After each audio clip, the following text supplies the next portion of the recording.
거기쯤부터 나와 있죠. 마가복음 7절에서 9절까지 같이 합독해서 읽도록 하겠습니다. 예수께서 제자들과 함께 바다로 물러가시니 갈릴리에서 큰 무리가 따르며 유다와 예루살렘과 이두메와 요단강 건너편과 또 드로아 시돈 근처에서 많은 무리가 그가 하신 큰 일을 듣고 나오는지라. 예수께서 무리가에서 미는 것을 피하기 위하여 작은 배를 대기하도록 제자들에게 명하셨으니. 아멘. 기도하겠습니다. 하나님 아버지 감사합니다. 우리 주님께서 세계 모든 곳에 복음을 증거하고 또 성령의 능력으로 이 시간 우리 또한 모이게 되었습니다. 성령의 충만함을 더 허락하여 주셔서 우리가 하나님의 뜻을 계명을 지키며 또한 하나님을 증거하는 삶을 삶으로 교회가 더 부흥하며 개개인이 더 부흥하는 아름다운 우리 예단교회 중고등부 청년의 모든 구성구성 다 될 수 있도록 축복하여 주시옵소서. 또 말씀을 통해 하나님의 기쁘고 오묘한 그 뜻을 잘 헤아릴 수 있도록 축복하여 주옵소서. 예수님의 이름으로 기도하였습니다. 아멘. 자, 먼저 원어사전 보겠습니다. 갈릴리에 대해서 이렇게 그 전에 얘기를 많이 했었죠. 근데 갈릴리에 다스리는 왕이 누구였던 것인가? 자, 분봉한 헤롯 안티파스가 통치를 하였다 그래요. 그래서 참 신기하게 여기는 이 이스라엘 지역은 그 유대인들이 통치하는 게 아니고 헤롯은 에돔 사람이에요. 아모엔에서 제일 밑에 있는 지방 에돔. 그 야곱의 형인 그 에서족 수족이 뿌리가 되죠. 헤롯이 북부 지방까지도 다스리게 되었고 중간에는 로마가 유대를 지배를 했기 때문에 총독 빌라도가 지배를 하게 되었고 밑에 지방에는 그 헤롯 대왕이 옛날부터 이두메 지방을 지배하게 되었죠. 그리고 북부는 헤롯 안티파스가 예수님 시대에 지배를 하게 되었고 제일 아래 지방에는 이두메, 에돔 사람의 땅이라는 뜻이에요. 그 이두메라는 뜻은. 그렇게 해서 중간 지역을 빼고 대부분 에돔 사람들이 지배를 했다라는 것이죠. 근데 이 에돔에 대해서 좀 더 얘기를 하자면 BC 587년 그 당시가 바벨론에게 유다 지역이 정복을 당할 때였었죠. 그래서 많은 예언자들이 에돔 사람을 저주했었어요. 왜냐하면은 형제를 도와야 되는데 돕질 않고 그 침략을 할 때에 그 침략군과 함께 남부 지방을 정복을 하였다는 것이죠. 그래서 유다 북부 지방에 있던 세펠라 지역이라 있어요. 세펠라야 그런 지역이 있는데 거기까지 정복을 하고 밑에 지방인 그 네게부 남부 3억까지 에돔 사람이 정복을 하였다는 것이죠. 근데 그것으로 인해서 하나님은 그 에돔 사람을 저주해서 아랍인들이 BC 300년경에 심판을 받게 되었고 BC 165년에는 유다 마카비 혁명을 통해 가지고 그 알렉산더에 있는 그 사람들을 내쫓고 그 유다 마카비가 남부 지방에 있는 그 에돔 사람까지 정복을 해서 너희들이 유대교로 개종을 하면 살려준다라고 하는 그런 역사가 있었습니다. 근데 에돔 사람들은 어떻게 하면 이스라엘의 편입이 되기를 원했기 때문에 에돔 사람들은 흔쾌히 받아들여서 그 유대교로 개종을 해서 남부 지방에 정착을 하게 되었다라는 것이죠. 다음 주에 할 건데 11절에 보면 더러운 귀신이라는 그런 뜻이 있어요. 근데 더러운은 아카다로토스라는 불교라는 의미를 가지고 있고 귀신은 여기서 귀신이라는 의미 다이몬이라는 그 의미를 가지고 있지 않아요. 그래서 귀신은 푸뉴마라는 뜻을 가지고 있어서 바람, 호흡, 성령이라는 의미를 가지고 있다는 것이죠. 그래서 더러운 귀신이라는 뜻은 악령이라는 뜻이에요. 일반적으로 우리가 알고 있는 그 귀신의 뜻 있지 않습니까? 사람이 죽어서 떠돌아다니는 그런 영이 아니라는 거예요. 성경에서는 그런 것 자체를 인정하지 않고 받아들이지 않고 있어요. 그래서 우리가 성경에서 귀신이라고 써 있는 것은 그런 사람이 죽어서 떠돌아다니는 영이 아니고 사탄의 졸개인 그런 악령을 의미한다는 것이죠. 그래서 귀한 귀신이 써 있어도 다이몬이라고 해서 사탄의 졸개인 악령을 의미하는 것이고 더러운 귀신이라고 할지라도 더러운 귀신 그 영을 푸뉴마를 의미하기 때문에 악령만을 의미한다는 것을 우리가 기억을 해야 할 것입니다. 자, 7절 바로 들어가도록 할게요.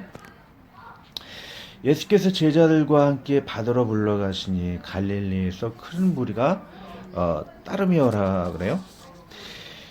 자, 이 환경을 한번 생각해 보도록 할게요. 아름다운 이 환경이죠. 창조주 하나님의 놀라운 그 권능이 숨겨져 있다는 것입니다.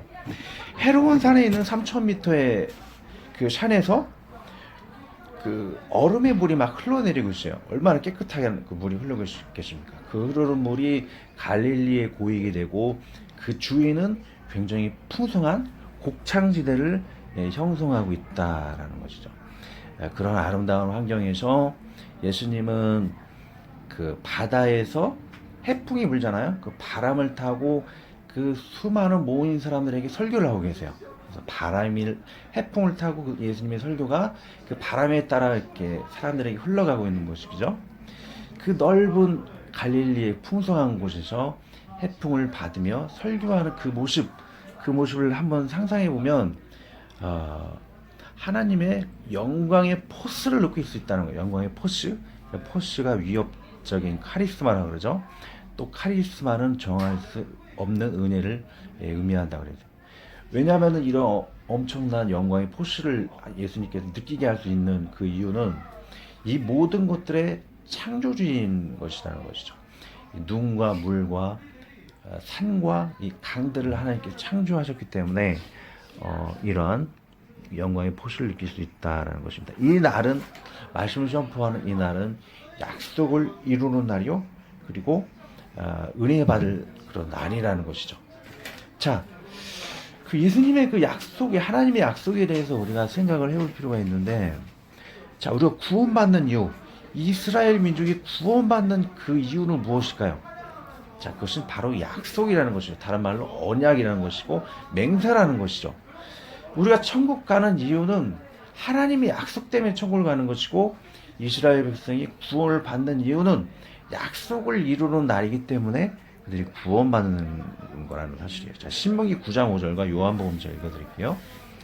내가 가서 그 땅을 차지하면 내 공의로 말미암음도 아니며 내 마음이 정직함으로 말미암음도 아니요 이 민족들이 악함으로 말미암아 내 하나님 여호와께서 그들을 내 앞에서 쫓아내심이라. 여호와께서 이같이 하시면 내 조상 아브라함과 이삭과 야곱에게 하신 맹세를 이루려 하심이니라. 하나님께서 이 사람들에게 이 맹세를 통해서 이 축복의 엄청난 구원을 이루는 이 날을 허락하셨다는 것이죠. 그 조건은 바로 약속이죠. 그리고 신약에서 우리가 천국 가는 이유는 요한복음 5장 24절이 나오죠. 내가 진실로 너에게 이르노니 내 말을 듣고 또 나 보내신 이를 믿는 자는 영생을 얻었고 심판에 이르지 아니하느니 사망에서 생명으로 옮겼느니라. 우리가 천국 가는 이유는 나를 믿을 때 너희들이 영생을 얻는다는 약속 때문에 우리가 구원을 받는다는 거 잊지 마셔야 됩니다. 자, 8절. 유대와 예루살렘과 이두메와 요단강 건너편과 또 두로와 시돈 근처에서 많은 무리가 그가 하신 큰 일을 듣고 나오는지라.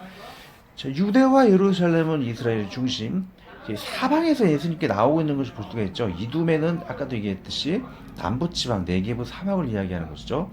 요단강 건너편은 동부지방을 얘기하는 거예요.